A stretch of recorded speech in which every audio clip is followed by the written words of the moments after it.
Hypergamy? What women look for in men. Hello. Recently, I stumbled upon a rather intriguing concept called hypergamy, and it made me ponder deeply about how we women, whether consciously or unconsciously, seem to choose our life partners. It sounds a bit academic, but it actually reflects a lot of what I observe around me, even in my own fleeting thoughts.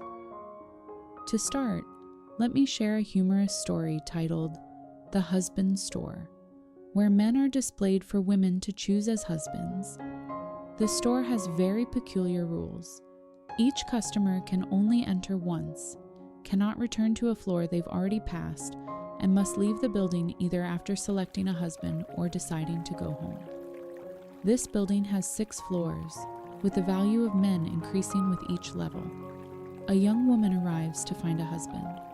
She begins her journey exploring each floor. Floor 1. The sign reads, "Men here all have stable jobs." She thinks, "Not bad, but I'm sure I can find someone better." Floor 2. The sign says, "Has a job and loves children." She nods. Quite ideal, but still not attractive enough. Floor 3. The sign states, "Has a job, loves children, and is very handsome." She exclaims, "Wow!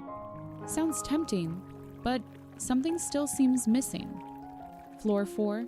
The sign reads, "Has a job, loves children, is handsome, and knows how to do housework."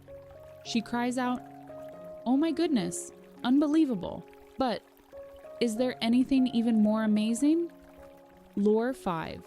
The sign declares, "Has a job, loves children, is handsome, excellent at housework, and extremely romantic." She almost stops to choose someone immediately, but tells herself, "If floor 5 is this perfect, I wonder how magical floor 6 could be." So she decides to continue. Floor 6. Upon arriving, she sees a large sign. "You are the 31,562,001st visitor to this floor. There are no men here. We created this floor to prove that. It's impossible to please women. Thank you for visiting. Please exit." A bitter yet humorous story, but it brings to mind the concept of hypergamy. Hypergamy is a popular term in the dating market, especially on social media. Hypergamy, translated as marrying up or upward marital mobility, is a sociological and biological term describing the tendency to seek a partner with higher social status, economic standing, education, or physical attractiveness than oneself. In other words, it's the act of climbing the ladder. In marriage or relationships where a person, usually women, but not excluding men, actively chooses a partner who he surpasses them in one or more criteria. Remember Christian Grey from 50 Shades of Grey? Though the movie and book sparked controversy, one can't deny the allure of this archetype. A billionaire who's drop-dead gorgeous, powerful, supremely confident, and utterly devoted to protecting and spoiling his lover. Admittedly, even though we know it's fiction taken to extremes, deep down, the image of a man who has it all still resonates with some feminine desires. No wonder the book became a bestseller, with 90% of its readers being women. Of course, real-life Christian Greys are rare, but he's an exaggerated example of hypergamy, the tendency for women to seek partners with equal or greater status and resources. Look no further than modern dating apps to see this clearly. I have friends who use Tinder, and they say that out of hundreds of male profiles, they might swipe right on only 4 to 5. Meanwhile, I've heard men are much more open, liking up to 60% of the female profiles they see. These numbers shocked me, but they weren't entirely surprising. They show that women tend to be far more selective. Perhaps because these apps create the illusion of endless options, our standards unconsciously rise? Or is there a deeper reason?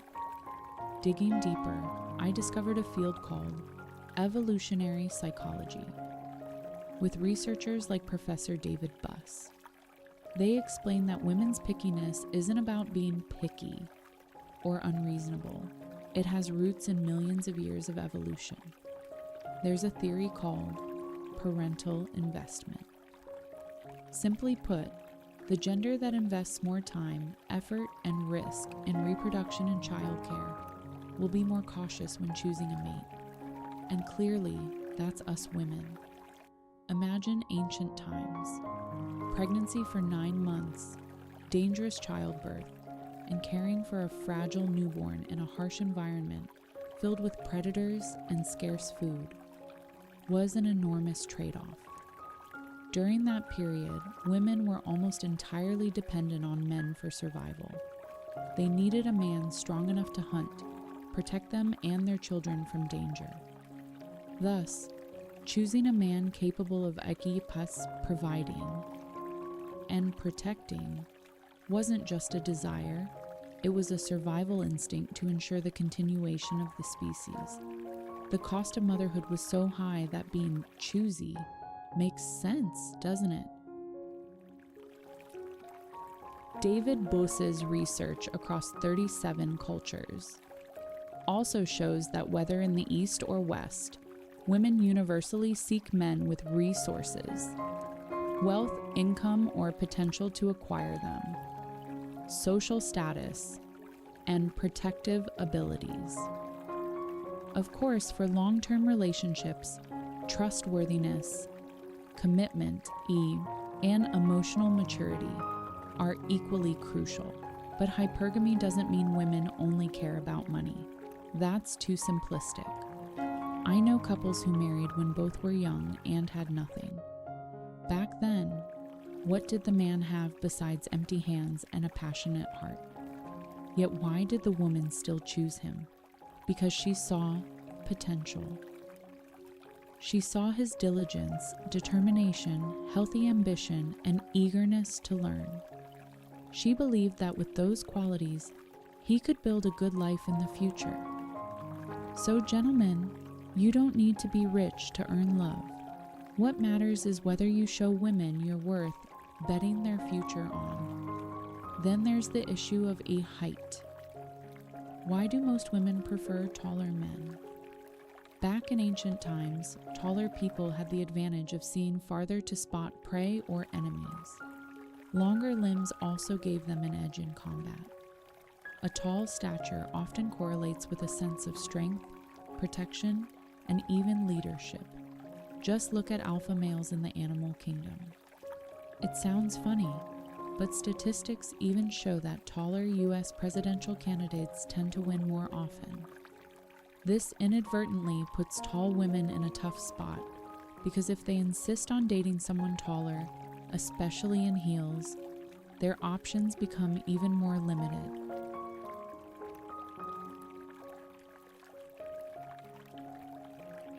Education and intelligence are also major pluses. Women are often attracted to smart, knowledgeable men. A clear sign of intelligence is a sense of humor. Have you noticed, gentlemen, that on first dates, if you make a woman laugh a lot, your chances of success skyrocket? Humor demonstrates quick thinking, creativity, and adaptability, essential traits for solving life's problems. In long-term relationships, a well-timed joke can diffuse tension effectively. However, just like height, women's tendency to seek partners with equal or higher education puts highly educated women with masters or PhDs in a bind. Finding someone equally accomplished isn't easy, so their dating pool, circle of potential partners, keeps shrinking. Now, we can't ignore the impact of modern society, especially social media and dating apps. They act like a magnifying glass, amplifying this hypergamy trend. Scrolling through social media, we're constantly exposed to images of luxurious lifestyles and Prince Charming.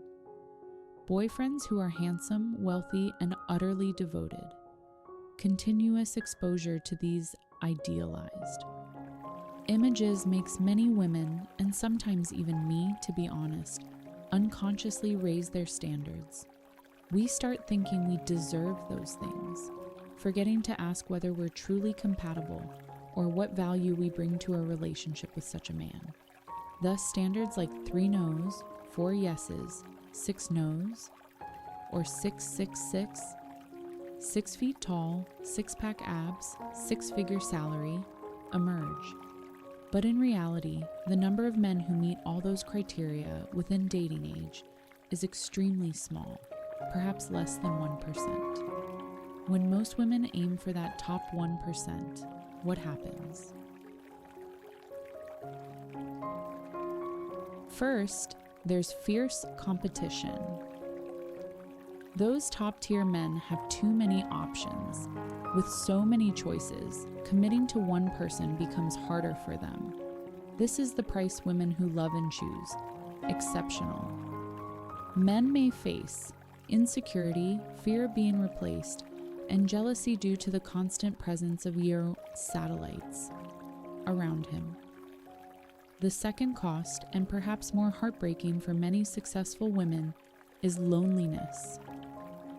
When you're an accomplished, financially independent, high status, and beautiful woman, nearly perfect in many people's eyes, finding a man who surpasses you to enter your life becomes incredibly difficult.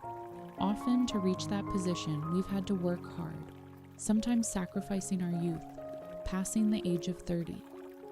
At this point, men of similar or higher career status and age tend to be attracted to younger women for biological reasons, as they have more time for family planning.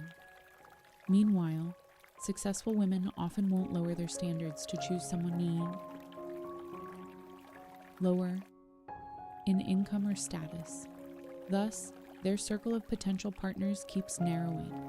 The more successful men become, the wider their options. The more successful women become, the narrower their choices seem. It's a cruel paradox. Hearing this, many men might feel it's unfair or even bitter. Why do women demand so much? But gentlemen, instead of viewing it negatively, try seeing hypergamy as motivation. Yes, motivation to constantly strive and improve yourselves. If you weren't born tall or wealthy, those are the cards you are dealt, unchangeable. But you can change how you play them. You can exercise to build a healthy, balanced physique. Women love men with broad shoulders and a V-shaped torso. No need to be a bodybuilder. You can expand your knowledge, read books, learn new skills. You can hone your communication skills, humor, and sensitivity. You can work hard in your career, learn to earn and manage money. You can cultivate emotional maturity, becoming a stable, reliable man. All of these are within your control. And trust me, when you focus on self-improvement, not just to attract women, but for your own growth, those values will naturally shine. Haven't we all seen men who aren't handsome or tall, but still walk alongside wonderful women? Because they've compensated with intelligence, career success, sensitivity, humor, or some other admirable quality. Understanding hypergamy isn't about making us, both men and women, feel pessimistic or blame each other.